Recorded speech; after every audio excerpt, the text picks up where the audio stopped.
Hello, welcome to college fitness और मैं doctor प्रिया। देखिए, आज मुझे एक स्टोरी शेयर करनी है आप लोग के साथ, क्योंकि हमको कोई भी बीमारी होती है, कोई भी डिजीज होती है, तो हमारे साथ क्या होता है, हम बहुत ज़्यादा निराश हो जाते हैं, बहुत ज़्यादा अपसेट हो जाते हैं कि हमारे साथ क्यों हुआ, ऐसा क्यों हो रहा है, क्यों, अब मैं ठीक कब होऊंगा या ठीक कब होंगी। बहुत ज़्यादा हम लोग डिप्रेशन में आ जाते हैं पूरी तरीके से।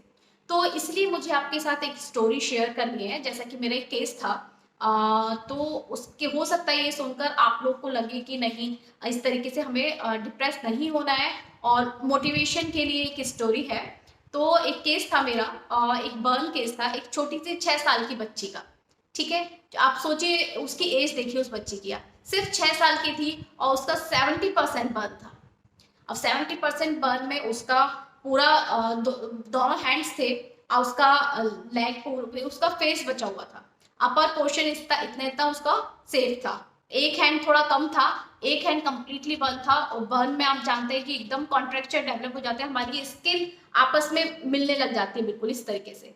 यदि हम उसकी एक्सरसाइज ना करें तो वो पूरा इस तरीके से आपका हैंड इस तरीके से क्लोज हो सकता है।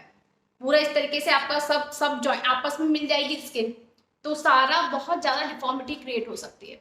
तो आप सोचिए कि उस बच्ची का जब हम लोग जाते थे और उसकी फिजियोथेरेपी करने के लिए, एक्सरसाइजेस करवाने के लिए बर्न यूनिट में, जो कि एक सेपरेट बर्न यूनिट बनी होती है।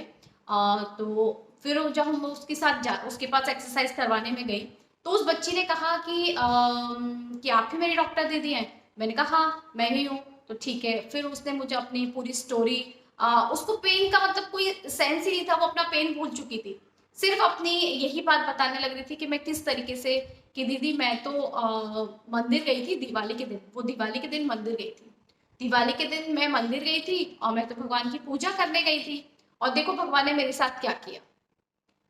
और उस स्टोरी वो सुना रही थी और हमारी एक्सरसाइज कंटिन्यू चल रही थी। एक्सरसाइज करते करते उसका, जब जैसे ही हमने फिंगर की मैंने एक्सरसाइज करवाई, फिंगर की एक्सरसाइज, पूरा बॉडी मूवमेंट, हैंड का मूवमेंट जब करवा रही थी, तो उसका पूरा इस तरीके से ब्लीडिंग हो रही थी। कंटिन्यू ब्लड टपक रहा था हाथ में से, हाथ में से, पैर में से, जहां का भी हम एक्सरसाइज करवा रहे थे। क्योंकि उसका स्ट्रेच करना बहुत जरूरी होता है उस टाइम पे। हमारी एवरी जॉइंट्स को मूवेबल बनाना बहुत जरूरी है, वरना कॉन्ट्रेक्चर डेवलप हो जाते हैं। लेकिन उसको अपना पेन का मतलब ही नहीं है, वो पेन भूल गई थी। और सिर्फ अपने यही कि मैं जब सही हो जाऊंगी, उसमें ये था कि मैं अभी ठीक हो जाऊंगी और मैं फिर से मंदिर जाऊंगी, मंदिर जाके भगवान से पूछूंगी कि उन्होंने मेरे साथ ऐसा क्यों किया। मैं तो सिर्फ उनकी पूजा करने गई थी दिवाली पर, फिर भी उन्होंने मेरे साथ ऐसा किया। ये था उसके मन में, लेकिन ये नहीं था कि मैं ठीक नहीं होंगी, अब मैं कैसे ठीक होगी। तो एक छोटी सी बच्ची जब ये सोच सकती है कि मैं ठीक हो जाऊंगी बिल्कुल, जबकि 70% बर्न था उसका, उसके ठीक होने के चांसेस, मतलब हम 50% कह सकते थे वो ठीक, मतलब कि हाँ, आपका हैंड का एक हैंड तो कंप्लीट बहुत ज्यादा डैमेज हो गया था, एक हाथ सेफ था उसका। तो वो कि कितना कैसे, कितना इम्प्रूवमेंट होगा, उसको ज्यादा दिन मैंने नहीं देखा था। मेरी 7 डेज वहाँ ड्यूटी थी, तो 7 डेज जितना भी करा, लेकिन उस बच्ची में इतना ज्यादा, वो डेली एक ही बात बोलती थी कि मैं जरूर भगवान के पास जाऊंगी और उनसे पूछूंगी कि किस तरह इन्होंने मुझे, मेरे साथ ऐसा क्यों किया, लेकिन मैं मंदिर खुद चलकर जाऊंगी। तो ये देखिए, आप छोटी सी बच्ची में एक इतना ज्यादा, उसकी बातें मुझे इतना मोटिवेट किया कि मैं हर पेशेंट को जाके बताती थी कि ये देखो, उसको देखो, आप बच्ची को, आप अपने दुख को ना देखकर उस बच्ची का दुख को देखो। ऐसे कई पेशेंट्स होते हैं। धीरे धीरे मैं आपको और भी स्टोरीज आपके साथ शेयर करूंगी। तो ये सिर्फ एक मोटिवेशन के लिए है कि आप अपने छोटी सी बीमारी को लेकर नहीं डरिए। आपकी बीमारी है, ठीक है, मेडिसिन चलेंगी, आप फिजियोथेरेपी करवाएंगे, बिल्कुल ठीक हो जाएंगे। तो किसी भी बीमारी में बिल्कुल अपने होप को खो देना कि हम कुछ नहीं हो सकता है हमारे साथ, ऐसा नहीं होता है।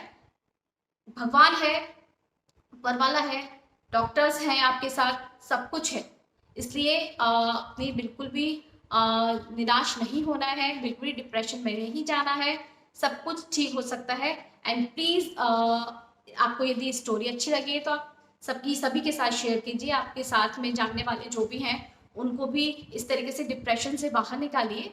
एंड प्लीज, सब्सक्राइब नहीं किया तो subscribe my channel, like the videos, and share करना है सभी के साथ। Thank you.